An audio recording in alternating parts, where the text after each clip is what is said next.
All right. So the internet has put a whole load of information at our fingertips.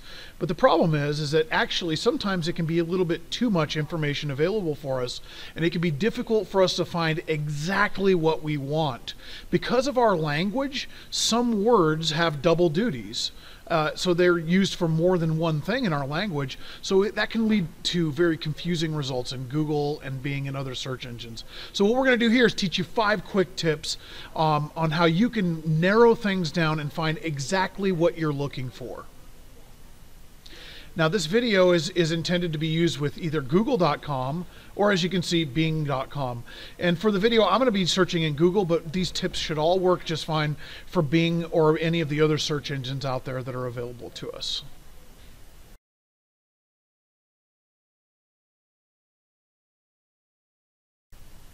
All right, so the first tip in our series is going to be include a date.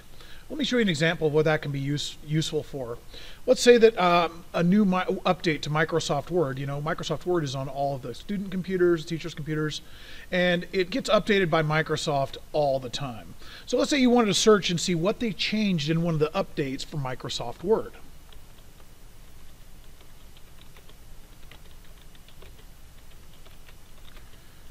So if you just type in Microsoft Word update, the problem with that is that there's been hundreds of updates, maybe thousands, for Microsoft Word over the years. If you want to find out, for example, what was in the most recent one, then just type in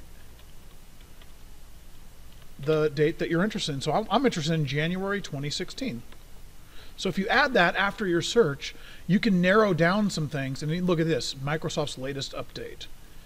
And this one was actually back in October, but it's the closest thing that it has to that. So if you look here, now we can read all about what happened in the most recent update. You got to be specific with the time, because some things happen again and again and again, and if you're not specific with the date, then you're not going to find exactly what you're looking for. So always just put in a date. It could be simple as 2016, just a year. You could put in a specific day, October 18th. 2015, whatever you want. Or, like I did, a month and a year.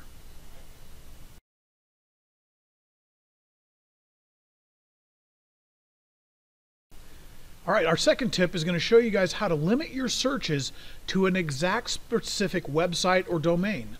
So this can be pretty useful. For example, there's a lot of these little circuit boards that we use in class. They're called Arduinos.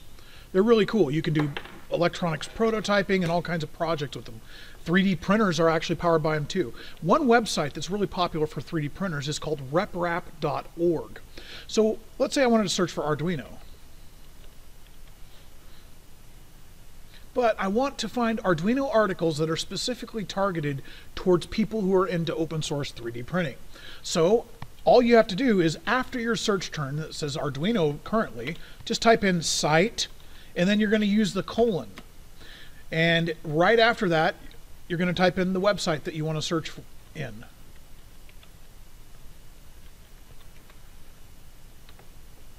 So what this search means is I'm still searching for the word Arduino. But unlike other searches, I'm only searching now. I've specifically targeted one website. So a lot of times you'll be browsing and you read an article, you remember the website you saw it on, but you can't find it again. This is a great tool for that. You could also combine that with what we just learned in the last one, and you can add dates to this also. So if you wanted to, you could put December 2015, and you could get Arduino stuff about Arduino that was written in December 2015, and it's limited to the site reprap.org. What you're going to find is a lot of the tips that we're using can be combined together, like the two that I just showed you.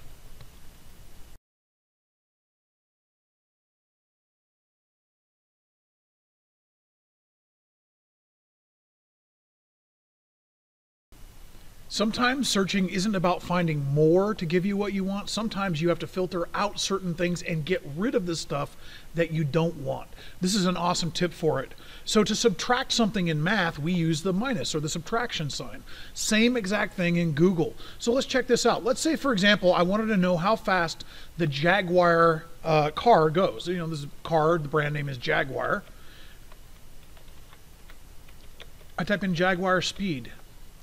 Now, see, the problem here is this isn't the jaguar I'm looking for. This is actually talking about the animal jaguar. So let's get rid of those. So to get rid of those, I put a space after my search term, and I put -animal.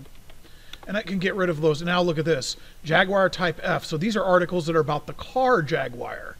You can actually combine that with a lot of things. Like, for example, let's say that you don't like this website, topspeed.com. So remember in the last search tip where we can so we only see certain sites? You can do the same thing with combination with the minus sign to get rid of certain sites. So I'm going to go minus topspeed.com. And look at that. Those results from topspeed.com are no longer there for me to see. So you could do it just with the search term. You could also get rid of that. And we can use site colon on this as well, of course. I did forget to use my site colon. But I think Google kind of picked up on what we wanted there. So these are, the minus sign is sometimes it's about finding less, not more in searching. And the minus sign can help us narrow.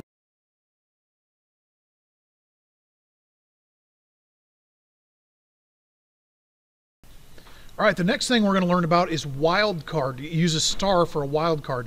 Now, what a wildcard is when you replace something that's known usually with an unknown, or it could be anything.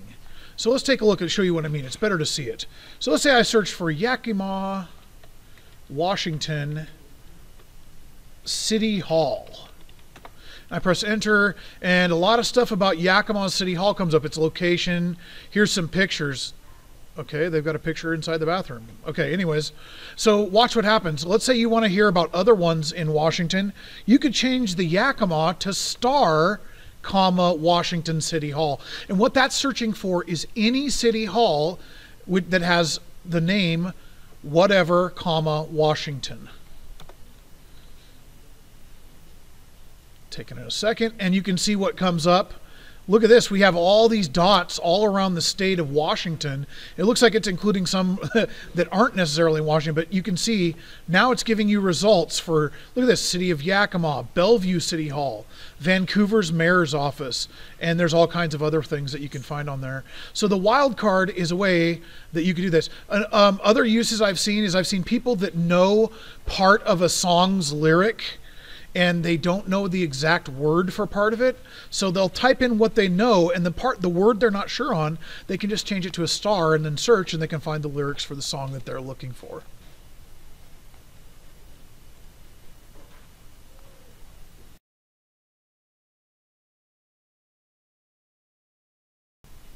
All right, images and pictures are some of the most powerful methods of communication.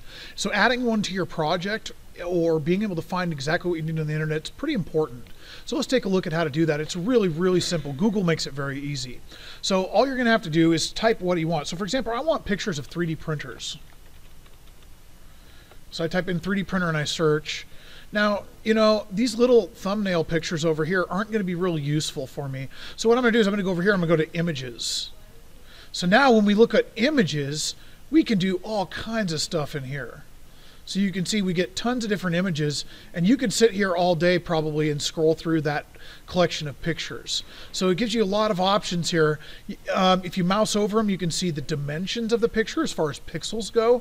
But so what you can do is you go here and you go to search tools, and you can take a look at the size. So if you want a really large image, or you need something larger than, you can get pretty specific. Some images are in black and white. Some of them are color, some of them are grayscale.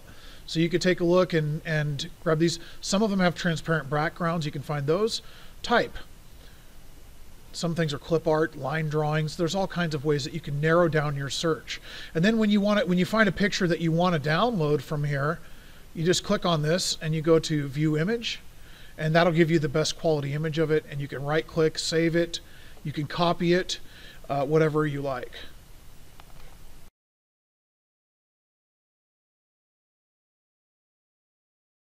Hopefully we've given you a set of tools that you can use now to help you search the internet and find exactly what you want. And remember, as I've mentioned before, most of these 5 tips can be combined with one another to get even more specific with your search results. And don't forget, searching is not always about finding more. Sometimes it's about finding less.